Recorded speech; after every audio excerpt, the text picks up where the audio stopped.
help support my channel. I have merch with terrible dinosaur puns on it, and I also have a Patreon where I have giveaways every 4 months. Well, hello there, and today I'll be doing a custom parasaur. So this is a Papo figure, and I'm doing a trade with the lovely Bueshang. So she makes these epic masks, and she made this one just for me. So her parasaur is a winged parasaur, so I'm going to be chopping off the wings of this guy. I could have hand sculpted him myself, but I think to match the style of Popo, I'm just going to cut the wings off another Papo. So this poor guy's going to lose his wings. So start off, I'll get my little tiny handsaw and I'll chop everything off.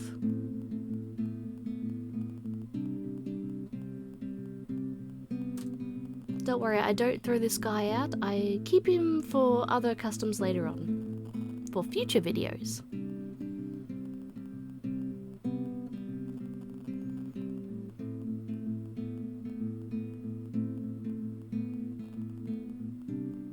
They're quite beautifully sculpted wings, very nice. And the perfect size for this parasaur. Not technically if we're going to wind and aerodynamics here, but they're perfect for the reference picture I was showing. Off you go, little guy. No more arms for you. Now to figure out the placement of these wings to make sure they sit correctly on the para's shoulders.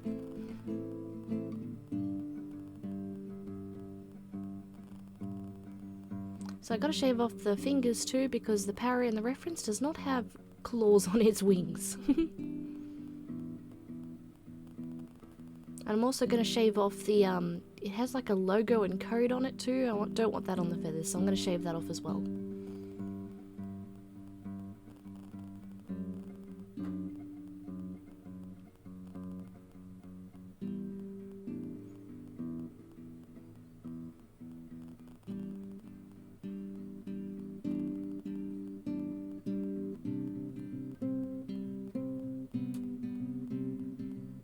So now, using my Sharpie, I'm just pinpointing where I want to drill the hole for the wire support to go in.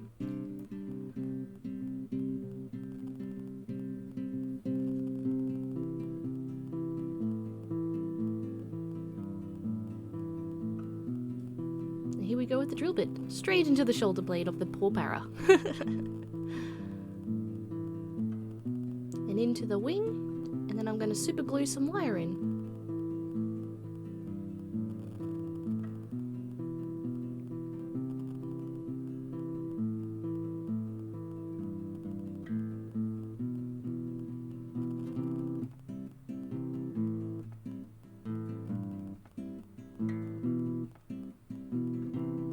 Now into the para. And I bend them back just to make sure they have the right shape going. I'm not too worried about the wire giving too much support because the clay is going to be holding it on properly later on.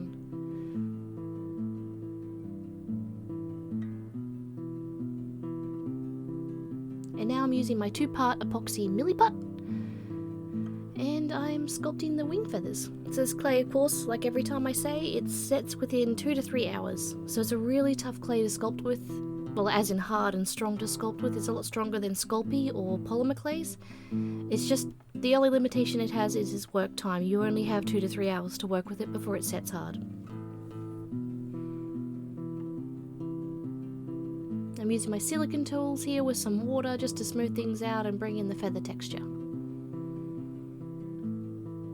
I'm trying to sculpt the 2 wings at the same time, that way I can try and keep the same consistency on both sides.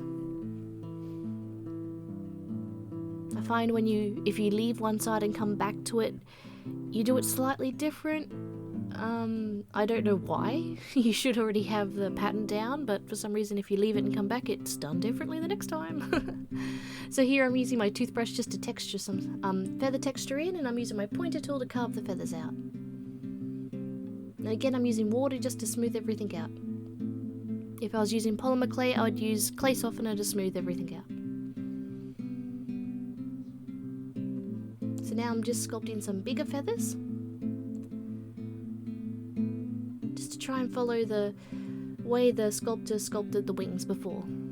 Trying to mimic the style.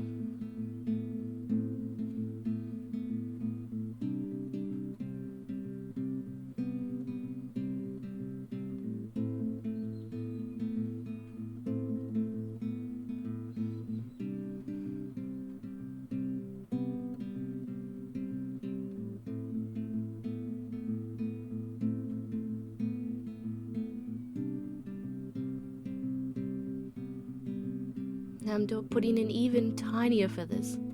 There's a lot of detail in these wings.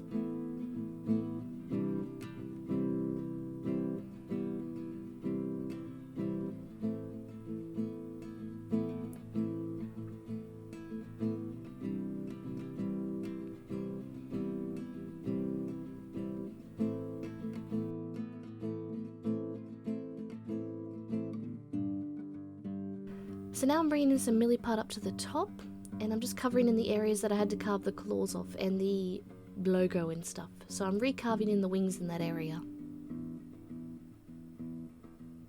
I should say resculpting the wings in that area. And again, I'm trying to mimic the way the sculptor of the Popo wings did their wings. I'm trying very hard to mimic that.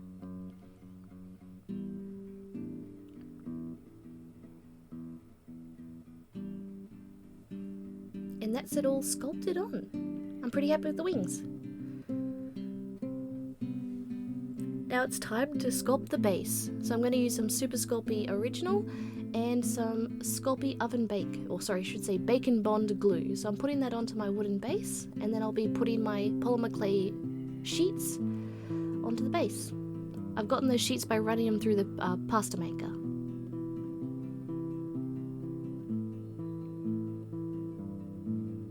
So you can see they're quite thin sheets.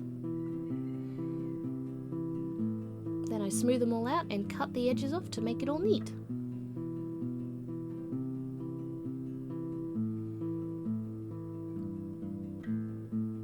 Now I'm carving in sort of like a sketch for the environment and cutting out the river. I'm leaving some of the edges because I'm going to be pouring in a different kind of resin later on, and I kind of want to make sure there's a lip so the resin doesn't pour out. I'm just blending it all with my sort of a rounded edge tool. And yes, you can bake on wood. Polymer clay doesn't bake at a high enough temperature for the wood to burn. If you've got a cheap wood though, the wood can warp. So generally go for a better quality wood. I believe these bases are pine, which is a nicer timber to bake with, I've found so far. Don't want to jinx it. Now I'm making a rock. I'm using tin foil to get the shape I want, and then I'm covering it in the polymer clay and smoothing it out, and then I'll be texturing it with tin foil to get a rock texture.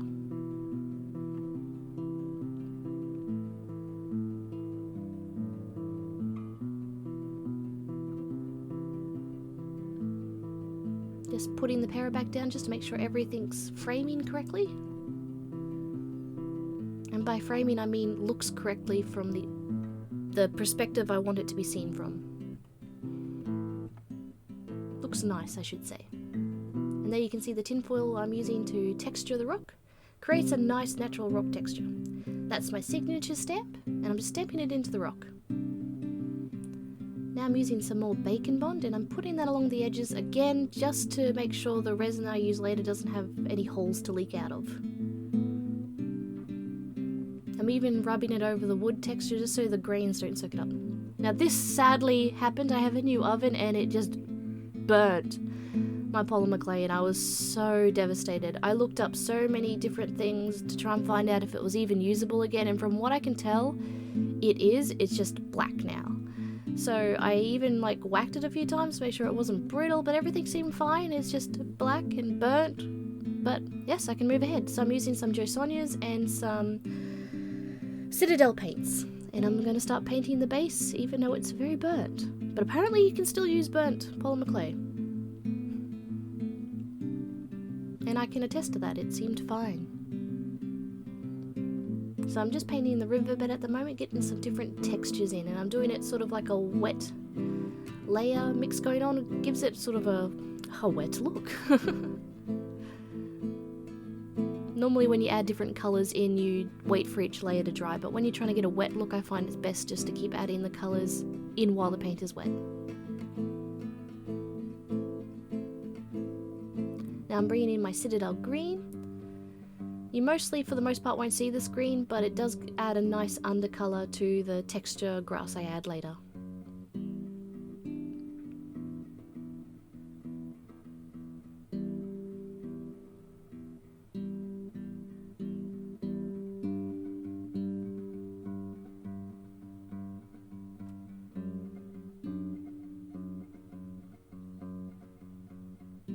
I'm coming in with some ultra matte grey for the rock.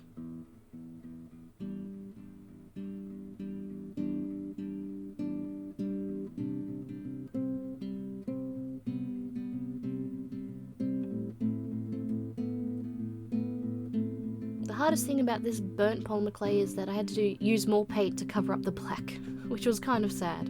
Lesson learnt though, my new oven likes to burn stuff.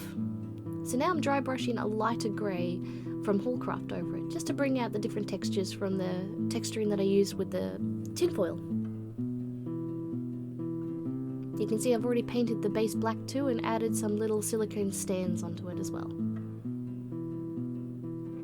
Now I'm dry brushing some grey into the riverbed as well, just to add some different texture for the eyes to wander over. Now for the wash. So I'm adding that all over the rock. This wash is of course from Citadel.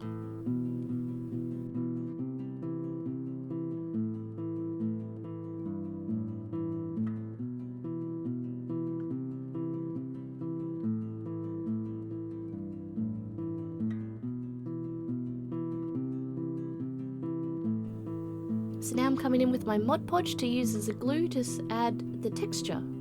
The grass texture, I should say. So I'm just putting this down very liberally.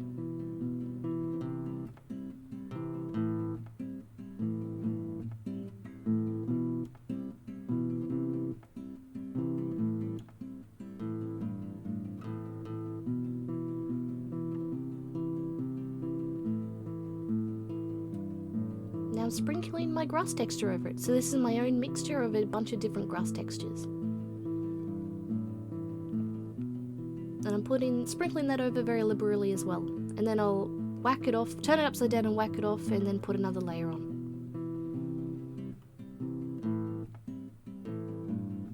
Now I'm adding some Mod Podge to the riverbed because I've got a new texture medium, and they're little river stones, so I'm going to add them to the little bottom of the river.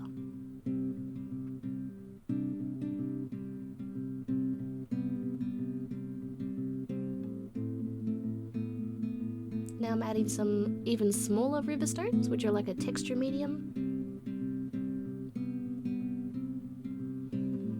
Now for the plant life. So I've got all these different kinds of fake plants that I bought from various different stores. I've even got a set of earrings that I'm going to use for flowers. And I'm just super gluing them down to the base.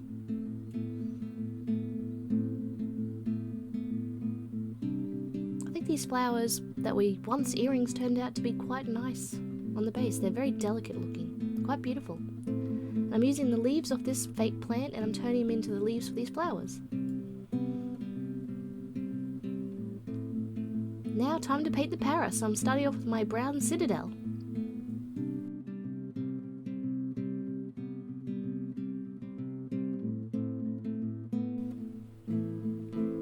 So now I'm coming in with a cheaper brown paint. I didn't have the brown paint I needed and I don't live anywhere near the city anymore, so I have to make do with what I have. So because this paint is so cheap, I actually had to do a number of coats before it actually came up to a level of colour consistency that I liked. But that's cheap paints for you.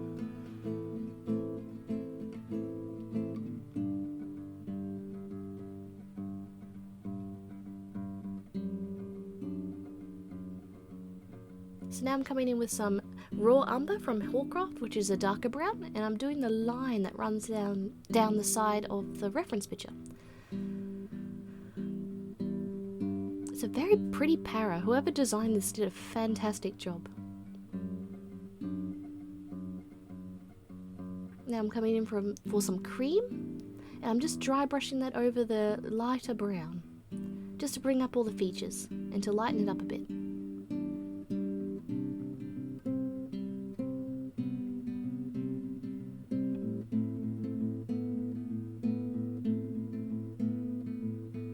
Now some more cheap paint, because again I live nowhere near the city anymore. And I'm just going to mix some colours together to get the sort of turquoise blue it has on its horn. It took me a while to get this paint consistency because I don't actually mix paints very often, so I'm not well practiced at it. So I know it seems quick in this episode of how quickly I mix the paint together, but it actually took me a lot of tries, just to let you know. But eventually got it in the end. It's this beautiful, beautiful teal blue. Or aqua blue? I'm not too sure. And I'm adding it to the wings as well, as the reference asks for. Now we're going in with the dopper tool onto the eyes. Now I'm bringing in some darker blue just to add some shadowing and different blue texture to the blue parts, to make that blue stand out even more. Now I'm bringing in some metallic of that colour. It's just a transparent paint that adds a shimmery blue effect to it, and I thought it would be beautiful over this para. Now for the wash part, to bring out all the details. Love my washes from Citadel.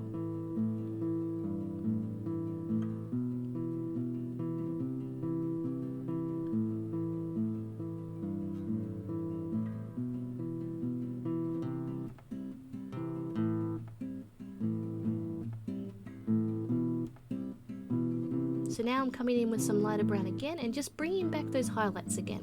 I think the wash was a bit too harsh for this creature this time round. Still did a good job, but just means I have to add some highlights back in.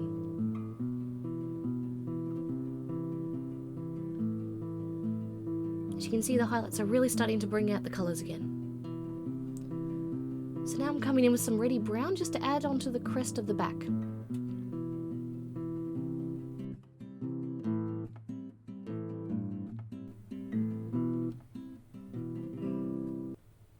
So that's the para painted. It looks quite beautiful. I'm very happy with it.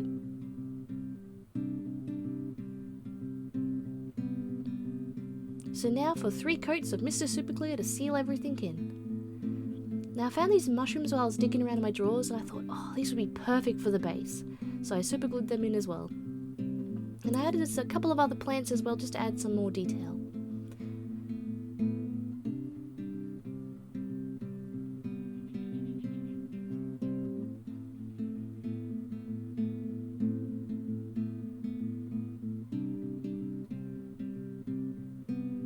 Now for the resin. So this is a new kind of resin. It's a 2-part resin, 2 part A, 1 part B, and it sets within 24 hours. So I'm not used to this kind of resin. I usually use UV resin, but I'm trying out something better. This is a high quality resin. So I'm pouring this over the river to see how it goes.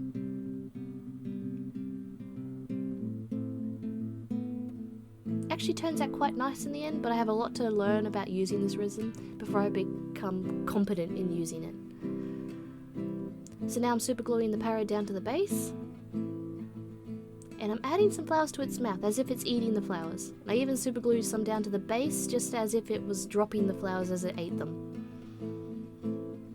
Now for the water texture. So I'm using some Liquitex gel medium, which dries clear, and I'm adding the ripples of the water. This is a beautiful way to get water texture. And that's the para done. I really hope Bueshang likes it, and I'm very stoked about the mask I got from her in return. I'm actually making a Wendigo costume with my best friend, Silver.